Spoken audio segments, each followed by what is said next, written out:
हाँ, नमस्कार दोस्तों। मेरा नाम सोमनाथ है और आज हम किस तरह से गोल पृथ्वी बनाते हैं वो सीखेंगे। सो ये जो कड़िया का काम मैं कर रहा हूँ ये वाटर लिली के लिए कर रहा हूँ। आपको तो अंदाज़ा आया होगा। तो ये हम कुछ क्ले बॉल्स बना रहे हैं इस तरह से, और इस क्ले बॉल के अंदर इसके बीच में हम कुछ फर्टिलाइज़र डालेंगे। और ये करने का कारण ये है कि मैं चाहता हूँ कि मेरा कुछ प्लांट्स, जैसे मेरे विक्टोरिया, नेवरलैंड, मुंबई जो मेरा हाइब्रिड है, या कुछ एक और प्लांट को मैं एडिशनल फर्टिलाइज करूँ। देखिए, ये वीडियो के शुरुआत में ही मैं आपको बता देता हूँ कि जो मैं कर रहा हूँ वो आप करें ज़रूरी नहीं, जो मेरा रिक्वायरमेंट हो वो आपका रिक्वायरमेंट है ज़रूरी नहीं।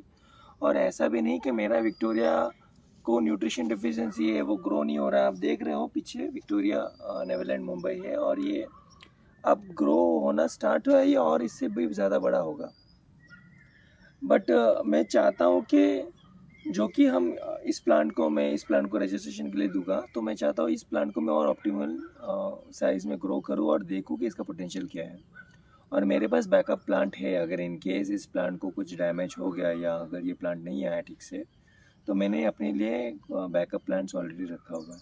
तो आप जब भी कुछ एक्सपेरिमेंट करो, स्पेशली विथ फर्टिलाइज़र, तो आपको काफ़ी सारी चीज़ों का ध्यान देना चाहिए कि अगर आपकी प्लांट को सही में वो एडिशनल फर्टिलाइज़र की रिक्वायरमेंट है, और आप को ये भी समझना चाहिए कि शायद इस प्रोसेस में आप अगर ठीक से फर्टिलाइजेशन नहीं करो, आपने ज़्यादा न्यूट्रिशन उनको दे दिया, एक्सेस दे दिया, या कभी कभी ऐसे भी होता है कि देखिए बारिश हो रही है यहाँ पे काफ़ी 3 हफ्तों से और बिल्कुल सन नहीं है।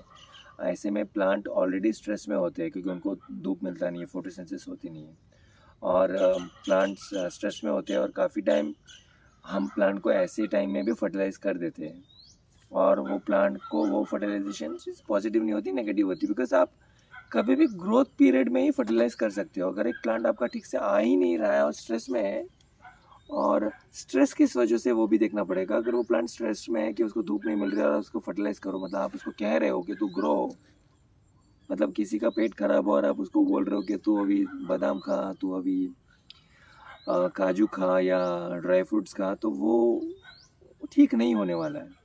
तो प्लांट यूजुअली अच्छे रिस्पॉन्ड नहीं करते। और फर्टिलाइजेशन आप कितना करते हो, कहाँ करते हो, ये काफ़ी सारी चीज़ें होती है जो हमें ध्यान में देना होता है। जस्ट किसी फर्टिलाइजेशन के किसी पैकेट में या उनके बॉटल्स में अगर लिखा हो कि आपको हाफ स्पून देना है या तो 1 टैबलेट देना है इन 15 डेज, 20 डेज, 1 मंथ और 3 मंथ, डजेंट अप्लाई। ये हमेशा आपको अप्लाई करने की ज़रूरत नहीं है। कभी कभी वो सिर्फ एडवर्टाइजमेंट गिमिक होता है, वो आपको रियल लाइफ में काम नहीं आएगा। तो एनीवेज, ये सब के अलावा ये सारी चीज़ों को जोखिम में रखते हुए, जानते हुए और अपने प्लांट को समझते हुए, एक रिस्क फैक्टर को भी इंक्लूड करते हुए मैं अपने प्लांट को फर्टिलाइज कर रहा हूँ। और हमने ये क्ले बॉल बनाया। अभी क्ले बॉल बनाने का कारण ये है कि हम जब भी फर्टिलाइज करते हैं तो फर्टिलाइजेशन में काफ़ी सारी चीज़ें जो है हम जब प्लांट को देते हैं तो प्लांट को नहीं मिलता, वो पानी में आ जाता है।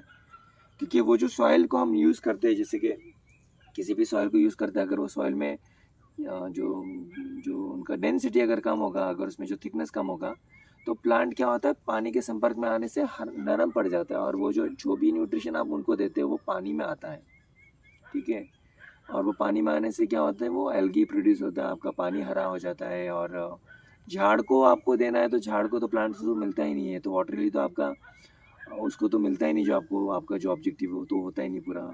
अदरवाइज पूरा जो जो साइकिल है, जो पूरा जो एनवायरनमेंट है, वो पूरा एनवायरनमेंट ही पोल्यूट हो जाता है इन वे, बिकॉज वो न्यूट्रिशन सब जगह होता है, प्लांट के अलावा बाकी जगहों में भी होता है। तो हम ये क्ले बॉल कर रहे हैं, और इसमें हम यहाँ पे हमने ऑलरेडी फर्टिलाइजेशन का रेशियो डाला हुआ है। इसमें हमने मिला है सीवीड एक्सट्रैक्ट, ह्यूमिक एसिड और स्लो रिलीज एनपीके। जो स्लो रिलीज एनपीके है वो पानी के संपर्क में आने से भी महीना 2 महीना प्लांट को मिलता रहेगा। फिर भी हम उसको क्ले बॉल में डाल रहे हैं ताकि ये प्रोटेक्टिव रहे, पानी में किसी भी तरह से ना आए, और जब रूट्स इसके अंदर पेनिट्रेट करे तभी रूट्स के थ्रू ये प्लांट के पास जाए। अब हम इसमें जो दे रहे हैं वो, इसको देने के बाद हम इसको एनक्लोज कर देंगे, ऊपर से भर देंगे हम, इस तरह से बॉल्स क्लोज कर देंगे, ठीक है, तो हम ये अभी कर लेते हैं। ये इसके अंदर में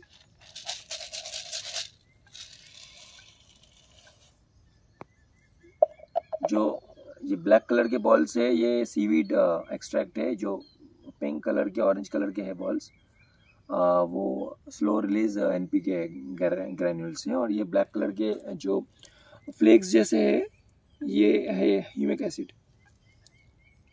इसको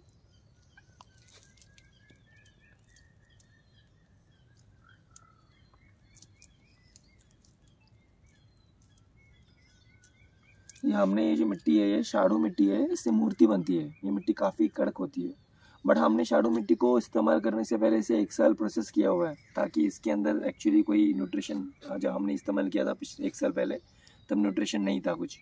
तो हमने उसको 1 साल प्रोसेस किया है, इस तरह से किया है कि ताकि इसमें कुछ ना कुछ तो मेरे प्लांट को, मतलब बिल्कुल खाली खाली ना रहे।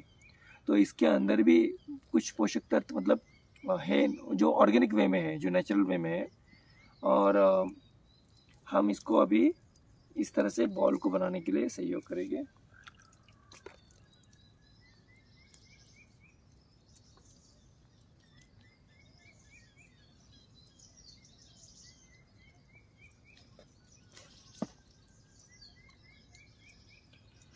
ये काफ़ी आसान काम नहीं है, ये एक तरह का एडवेंचर है और एक तरह का एक चीज़ें है जो हमें गार्डनिंग में करनी चाहिए। कुछ नया करना चाहिए, कुछ नया सीखना चाहिए। अब काफ़ी सारी चीज़ें मैं करता हूँ, इसलिए करता हूँ कि ताकि उससे कुछ सीख मिले। मुझे भी पता होता है कि शायद वो प्लांट के लिए सही ना हो या हो, बट वो जो क्वेश्चन मार्क्स होते हैं ना, बहुत बार कभी कभी वो क्वेश्चन मार्क्स के जो सवाल के जो जवाब तभी आपको मिलते हैं जब आप वो चीज़ को कर लेते हैं, सीख लेते हो कि किस तरह से होते हैं। अदरवाइज ये क्वेश्चन आपके दिमाग में हमेशा रहेगी कि किया होता, या ऐसा होता, या वैसा होता, या इसने ऐसे बोला था, या उसने वैसे बोला, वो वैसा कर रहा है। तो ये उसमें मत पढ़िए। अगर आपको कोई डाउट होगा तो उसके ऊपर थोड़ा रिसर्च कीजिए, थोड़ा पढ़िए, इधर उधर से पढ़िए, और बाद में वो चीज़ करके देखिए। और कोई भी चीज़ करते हो तो उसमें इक्वल प्रोपोर्शन में आपका रिस्क फैक्टर भी होता है। आप ज़रूरी नहीं कि आपको हर एक चीज़ में रिजल्ट पॉजिटिव आए, कभी रिजल्ट नेगेटिव आए। अभी फॉर एग्जांपल हमने इसका जो रेशियो लिया, अगर ज़्यादा ले लिया हो, आदि प्रमाण में ले लिया और प्लांट को उतना नीड नहीं है, तो प्लांट के लिए हानिकारक हो, तो बता नहीं सकते कि शायद उसका भी कुछ उसका भी ये हो जाए, प्लांट को स्ट्रेस हो जाए, प्लांट के पत्ते कर्ल होने लगे, प्लांट के पत्ते जलने लगे, जो भी बर्न फैक्टर्स के हो गए, जो ये हो गए सिम्टम्स हो गए, वो सारे इफेक्ट्स प्लांट्स में दिखने लगे। बट वैसे होगा नहीं मेरे हिसाब से कुछ, एटलीस्ट इसमें तो नहीं होगा।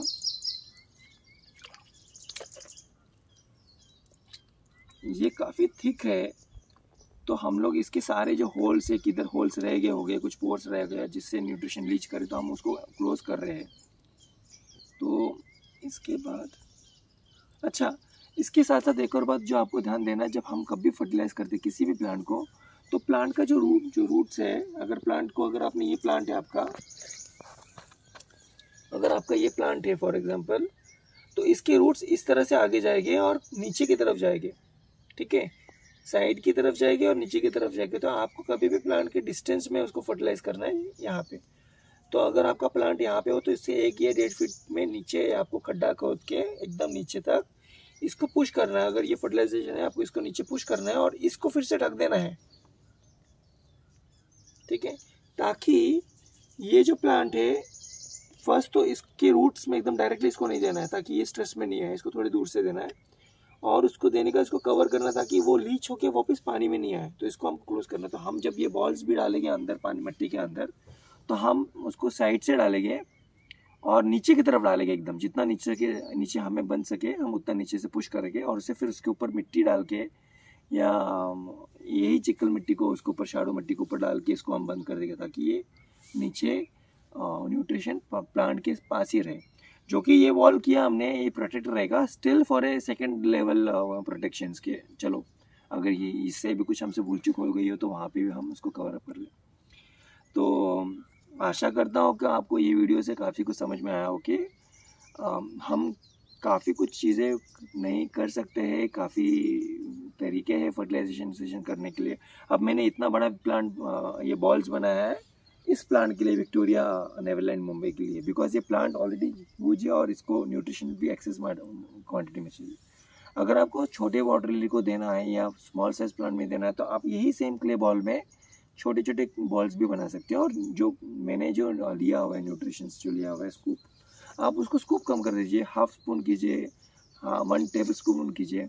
और आप जब भी फर्टिलाइजेशन करते हो या एक्सपेरिमेंट करते हो, आपको कुछ पता नहीं है, आपका हैंड्स ऑन नहीं उसके ऊपर बैठा हुआ, तो आप कभी भी शुरुआत एकदम कम से कीजिए। मतलब अगर किसी ने रिकमेंड किया हो 1 स्कूप, तो आप उसको आधे से भी कम लीजिए।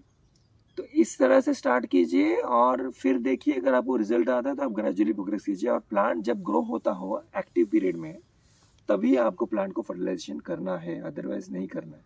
अगर आपका प्लांट डॉर्मेंसी में जाने वाला होगा, या विंटर आती होगी, या बारिश काफ़ी पड़ता होगा, या तो आपको तुरंत एक प्लांट मिला है ट्रैवलिंग से जो थका हुआ है, तो आपको उस प्लांट को फर्टिलाइजेशन करना नहीं है, उसे सिर्फ लगाना है एक अच्छी मिट्टी में। ठीक है, तो आशा करता हूँ आपको इससे कुछ सीख मिली हो। और आपके सुझाव या आपका कुछ अगर हमारे लिए पॉजिटिव फीडबैक होगा तो कमेंट में लिखिए, अगर कुछ नेगेटिव होगा तो मुझे प्राइवेट में डालिए। तो ठीक है, तो हम देखते हैं आगे फुर्सत में ऑफिस से कोई अच्छा वीडियो कोई अच्छे सब्जेक्ट पे हम बनाएंगे आपके लिए और आपको बताएंगे। Thank you for watching.